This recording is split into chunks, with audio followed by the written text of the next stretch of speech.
Très bien, je vous remercie. Vous connaissez, il y en a qui connaissent OpenStreetMap? Non? Quelques-uns? Vous l'utilisez? Bon, j'espère vous présenter, j'espère pour les autres que vous allez découvrir quelque chose. Et j'espère que vous aurez l'occasion ensuite de l'utiliser, de l'exploiter. Donc je me présente, Serge Constantin. OpenStreetMap, c'est une association marocaine. Elle a été créée il y a 1 an. Et j'en assure pour l'instant la présidence.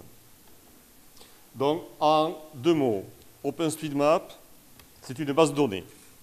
C'est une base de données cartographiques. Elle a vocation à recueillir toutes les données du territoire. Et à partir de ces données, l'objectif, c'est de les exploiter, de les utiliser comme bon vous semble, de faire des cartes, de faire des applications web, de faire des applications sur smartphone, de pouvoir l'exploiter. Le projet, il a démarré, il a été lancé par des universitaires en Angleterre. Des scientifiques ont voulu faire des travaux sur le territoire. Ils ont demandé à leur organisme public de leur fournir ces informations. Un organisme public possède des données publiques et aujourd'hui, on commence à se préparer à ce phénomène, à ce mouvement d'open data, mais en 2004, en Angleterre, ce n'était pas encore rentré dans les habitudes, et l'organisme public, qui est l'ordonnance surveille, a refusé de fournir aux universitaires de la donnée pour que les scientifiques puissent travailler, faire leurs travaux de recherche. Alors peut-être que c'était dans l'eau, peut-être que c'était dans d'autres domaines, je ne sais pas, je ne connais pas trop le détail de l'histoire. Mais face au refus, les universitaires ont décidé de créer un portail, un site web, un projet qui s'apparente à ce qu'est Wikipédia dans le domaine de la connaissance universelle. Et l'objectif d'OpenStreetMap, c'est de cartographier l'ensemble de la planète, mais de le faire dans un mouvement collaboratif et de le faire sous une licence qu'on appelle la licence ODBL, c'est-à-dire c'est libre de droit, ça appartient à tout le monde. C'est un bien commun, c'est un bien collectif. Ce que vous faites, si vous l'entrez dans OpenStreetMap, tout le monde peut l'utiliser. Donc par exemple, là nous avons mis en place un projet pour une administration marocaine. Elle avait besoin de se créer un serveur de cartes, un serveur de tuiles. Nous avons récupéré toute la base OpenStreetMap, nous avons fait un copier-coller et nous l'avons installé sur le serveur de cette administration. Et nous avons pu constituer ensuite, travailler pour alimenter, qu'elle puisse traiter, qu'elle puisse développer ses propres services, ses propres applications autour de ce serveur. Donc le projet a démarré en 2004, il a démarré tout doucement, et puis maintenant, de par le monde, dans chaque pays, il y a une association qui relaie ce mouvement mondial. Et au Maroc, nous avons créé l'association OpenStreetMap Maroc pour être le relais du mouvement mondial et pour le représenter auprès des autorités et auprès de tous les acteurs dans le domaine de la cartographie. Alors, comment marche OpenStreetMap? Il y a 2 sources de données.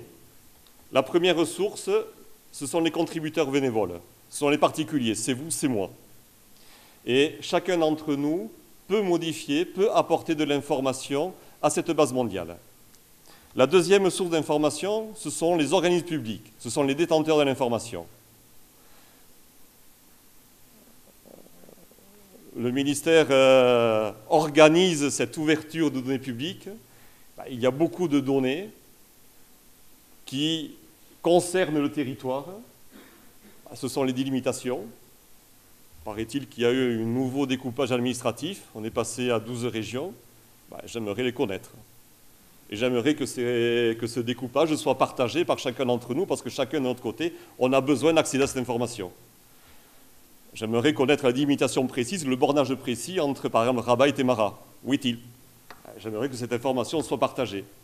Et l'objectif d'OpenStreetMap, c'est d'être le réceptacle de ce type d'information pour qu'ensuite chacun d'entre nous on puisse échanger à travers un territoire qui nous est commun.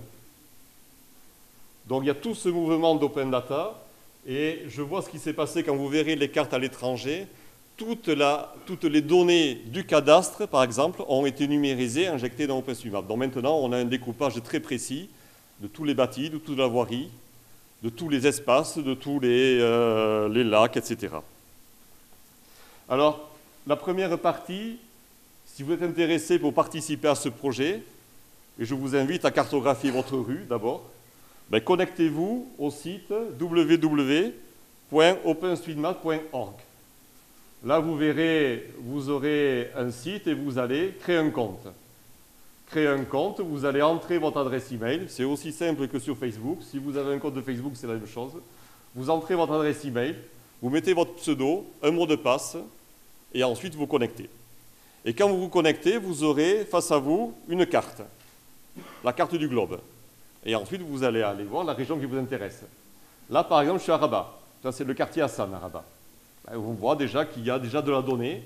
Il y a le tracé des rues, il y a le type des voies, il y a les grands axes, il y a les petites rues, il y a tous les noms. Je vois le tramway, je vois la gare, je vois les cafés, je vois les restaurants, je vois, il y a des gens qui sont dans le quartier qui ont fait d'eux-mêmes un travail de cartographie de ce quartier. Et si jamais je veux modifier ce quartier, je vais apporter une modification, j'irai cliquer sur « Modifier », je vais choisir mon éditeur en ligne, et quand je clique là-dessus, je vais voir se superposer la carte avec un fond satellitaire, une image satellite. Et sur cette image satellite, ensuite, je pourrai rajouter l'information. Par exemple, un café, un restaurant. Je clique sur l'icône « Restaurant », je vais positionner le restaurant au bon endroit, et je vais rentrer les informations. Si je veux tracer une rue, je vais mettre 2 points, une série de points, je vais dire de là à là, il y a une rue. La rue, c'est une rue secondaire, tertiaire, une rue résidentielle. Je vais nommer son nom et je vais rajouter mes propres informations. Et puis, l'autre solution également, donc je peux le faire sur Internet ou je peux le faire également à travers des applications qui existent sur smartphone, qui sont très simples. Je suis dans un endroit, le téléphone me géolocalise, et à tel endroit, là où je suis, je rajoute par exemple là un café. Et la base mondiale contiendra ces nouvelles informations. Alors le projet, là je vous présente par exemple la région. Voilà, uniquement pour vous montrer comment la qualité et la richesse de l'information. Là par exemple, je suis sur la région de Marseille. On a représenté les différents contributeurs. Et on a identifié ceux qui sont en jaune. Alors, je ne sais pas si vous le voyez bien, les couleurs n'apparaissent pas très bien, mais dans cette région marseillaise où il y a à peu près, mettons, entre 1 et 2 millions d'habitants, il y a un seul contributeur qui a fait plus de 2000 modifications, un seul. Il y en a 5 qui en ont fait entre 500 et 2000, et 5 qui en ont fait plus de 100. C'est tout. Donc c'est pratiquement très peu de monde dans une région comme Marseille. Par contre, si on identifie ceux qui en ont fait plus de 1, entre 1 et 10, moins de 10, à ce moment-là, je verrai que j'ai énormément de monde. Donc, et ce phénomène-là, on le voit apparaître partout. À partir du moment où le projet OpenStreetMap trouve sa place au sein d'une population, les gens, les citoyens, cartographient leur environnement. Et cet environnement, il vit, il bouge. Tous les jours, il y a des créations de nouvelles rues, il y a des bâtiments, il y a des commerces qui se ferment, il y a d'autres qui se créent. Et ce phénomène vivant, on le voit apparaître sur OpenStreetMap parce que les citoyens se sont accaparés cette base de données.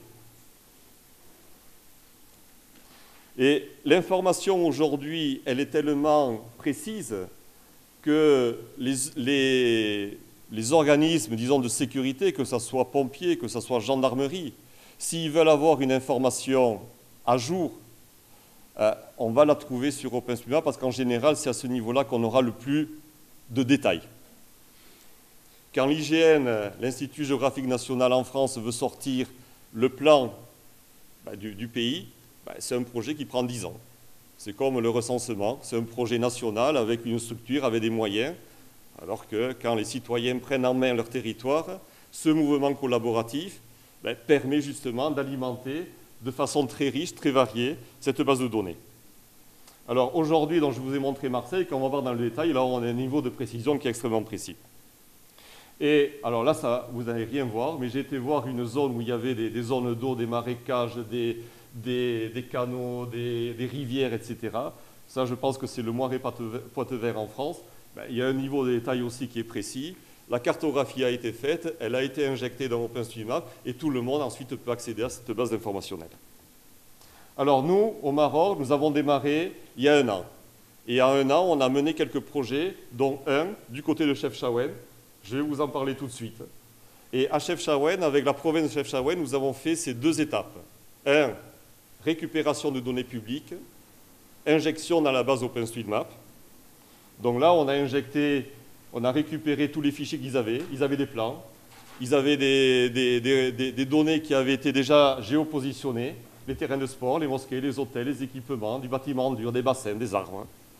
Et ensuite, on a constitué une équipe avec des stagiaires, avec du personnel de la mairie, avec des associations qui œuvrent sur le territoire. Bon, il n'y a pas d'université là-bas, mais ailleurs, on va à El Jadida, on va à Corriga, on travaille avec les universités, parce que les étudiants, dans le cadre de leurs travaux, peuvent participer à ce type de projet. Et ensuite, donc là, nous avons été au niveau des rues, et nous avons été relever tous les détails. Le résultat, c'est qu'avant, on avait une carte qui était à peu près vide, et ça, elle était comparable à ce qu'on a actuellement sur Google Maps. On a les grands axes, mais quand on a injecté les données, on a un niveau de détail très précis. Et en allant dans la Médina, on a pu repositionner ce qui pouvait être intéressant, les musées, les pharmacies, les restaurants, les maisons d'hôtes, les cafés, etc. Pour avoir un résultat global maintenant qui est assez varié. Vous voyez en bleu, ce sont toutes les maisons d'hôtes. On est parti d'une dizaine d'hôtels. Il y en avait 13 dans le fichier initial qui nous avait été donné par la province. Avec cette cartopartie, c'est-à-dire en allant sur le terrain, on en a recensé plus de 80. Aujourd'hui, on a une base de données. Et de cette base de données, on est en train de réfléchir avec la province de Chefchaouen comment exploiter cette base de données. Et l'objectif, bien sûr, pour cette région-là, c'est de dynamiser le tourisme.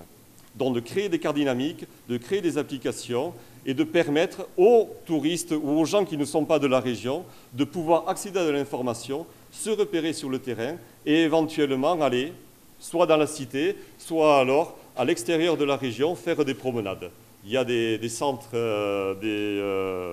des zones touristiques, des zones où on peut faire des sentiers de randonnée, que ce soit à pied, que ce soit à vélo, que ce soit à VTT, que ce soit à canoë, mais autant le représenter, le cartographier et rendre cette information accessible pour la voir ensuite quand les touristes vont sur le terrain.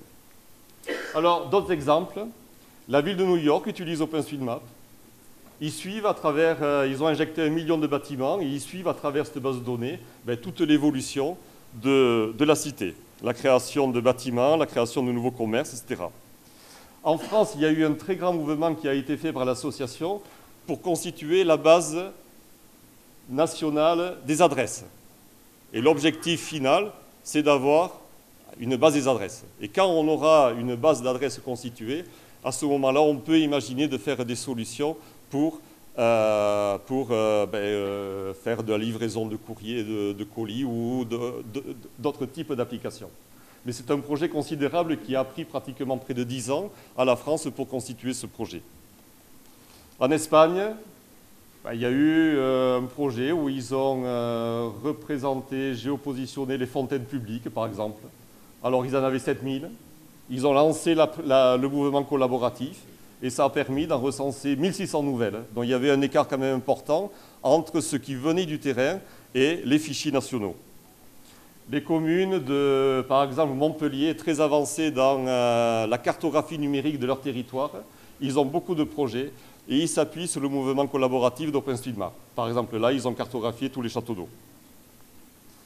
Alors, OpenStreetMap est très utilisé par les ONG, dans la cartographie de crise. Et par exemple, je vais prendre 2 exemples. L'exemple d'Haïti. Il y a eu le tremblement de terre il y a quelques années. Il n'y avait pas de carte. Mais quand les organisations, quand les secours sont venus sur le terrain, la première chose à faire, avant d'intervenir sur un territoire, c'est d'avoir une carte. Et cette carte, il faut qu'elle soit partageable, il faut qu'elle soit accessible. Et quand je dis partageable, c'est tout le monde peut y avoir accès, gratuitement, bien entendu. Et accessible avec mon téléphone, avec ma tablette, avec mon PC, où que je sois. Je suis resté chez moi, je suis allé sur le terrain, je suis autonome, il faut que j'accède à l'information. Et ce que je vais relever sur le terrain, les dégâts que je vais géopositionner, il faut qu'ils soient directement accessibles par d'autres personnes qui aussi vont intervenir sur le terrain. Aux Philippines, il y a eu l'an dernier, il y a eu un typhon. Le typhon, bien sûr, on l'a vu venir. Et il y a eu une mobilisation internationale d'OpenStreetMap pour cartographier en catastrophe les Philippines. Il y a des équipes marocaines qui ont travaillé. Ils ont travaillé ici. On leur a confié une zone. Ils ont travaillé sous images satellites. Ils ont relevé tous les points du territoire. Donc là, ils se sont focalisés sur le réseau routier, sur les ponts, les chemins, etc. Et ensuite, quand les secours ont été sur le terrain, ils se sont appuyés sur tout ce travail qui a été fait à l'échelle internationale pour pouvoir géopositionner tous les dégâts qui avaient été faits et rebâtir la ville. Un autre projet, le virus Ebola. Là aussi, on est dans l'environnement collaboratif. Il y a une information quelque part sur le territoire, j'ai besoin de partager cette information, j'ai besoin d'abord de la géopositionner.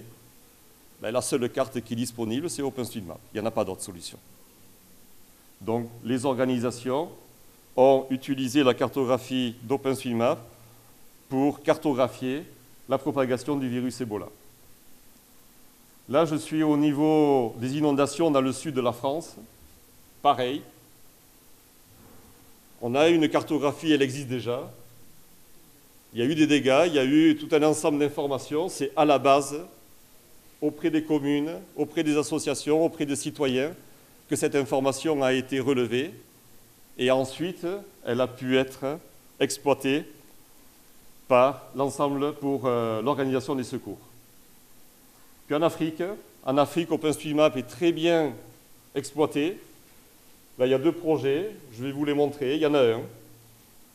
Ils souhaitent repérer les ressources en eau,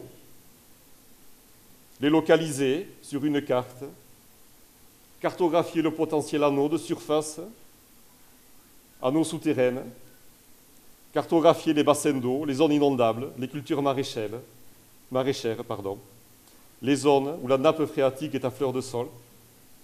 Donc il y a tout un travail qui a été fait et ils utilisent OpenStreetMap. Parce que, d'abord, c'est simple, ça marche, c'est facile, c'est collaboratif et c'est gratuit. Et autour d'OpenStreetMap, il y a tout un ensemble de logiciels open source qui sont disponibles. Ça veut dire, quel que soit le projet, je peux, avec cette technologie, l'engager tout de suite. Je n'ai pas besoin de préparer, d'avoir un budget, de demander les autorisations, de perdre 1 an, 2 ans, l'appel d'offres. Non, non, tout de suite, je l'utilise. Et en utilisant ce type de technologie, on est autorisé aussi à se tromper. On peut faire des erreurs, revenir à l'arrière, corriger. On n'a pas dépensé, on n'a pas engagé de budget trop important. Donc là, cette solution, elle est exploitée en Afrique pour cartographier toutes les ressources en eau. Un autre projet au Malawi pour anticiper les inondations. Alors, on ne voit pas trop les photos. En haut à gauche, on commence par une formation des mouvements associatifs. Ensuite, ça se passe sur le terrain, avec des cartes. On fait des relevés sur un papier, chaque petit point, avec et puis on va les saisir sur une base mondiale. Le résultat, c'est une carte. Voilà, la carte OpenStreetMap est alimentée avec la contribution de tout un chacun, de tout le monde. Et le résultat, bien sûr, quand on voit la carte, elle a une vision davantage rue et davantage automobiliste, parce qu'on voit surtout les grands axes de communication. Mais quand l'information est portée dans OpenStreetMap, comme c'est une base de données, elle est librement, on peut en extraire et ensuite faire des cartes plus professionnelles. Parce que ce que je ne vous ai pas dit, c'est que la base de données, la structure de la base de données est ouverte. C'est-à-dire, moi, je peux créer ma propre information. Je ne dépends pas d'un logiciel. Dans OpenStreetMap, j'ai 3 choses. J'ai le point, j'ai la ligne, donc c'est plusieurs points successifs, et j'ai le polygone. Et à chacun de ces objets, je vais lui associer un type. Et le type est ouvert, c'est-à-dire que je peux créer mon propre type de données. C'est pour ça que j'ai vu des projets sur OpenStreetMap sur le bruit, sur la luminosité, sur les odeurs. Et il suffit qu'à ce moment-là que vous ayez, vous, besoin de créer votre propre type de données. Dès le moment où vous avez créé un point dans OpenStreetMap, vous pouvez injecter votre propre information pour ensuite la partager et l'exploiter. Voilà, donc en résumé, c'est un projet qui a été lancé en 2004. C'est un projet qui vise à cartographier la planète. Elle est libre, elle nous appartient à tous. C'est alimenté par les institutions, par les contributeurs. C'est entièrement open source. Et puis aujourd'hui, bon, à force d'être partout où le mouvement est engagé, ben, ça devient la carte la plus précise. Voilà. Et puis derrière, donc, ça permet de faire un certain nombre de plans, d'applications web sur smartphone, de se repérer, de faire des études scientifiques. Donc je termine avec ça. Je vous invite à aller voir l'association, le site openstreetmap.ma. Nous avons mis en ligne la première carte marocaine. Elle a mérite d'être retravaillée, mais au moins déjà, si vous voulez l'utiliser dans vos applications, ben, vous pouvez avoir la base de données avec un Maroc donc, qui est dans son intégrité territoriale. Au moins, ça a été une des choses qu'on a pu faire.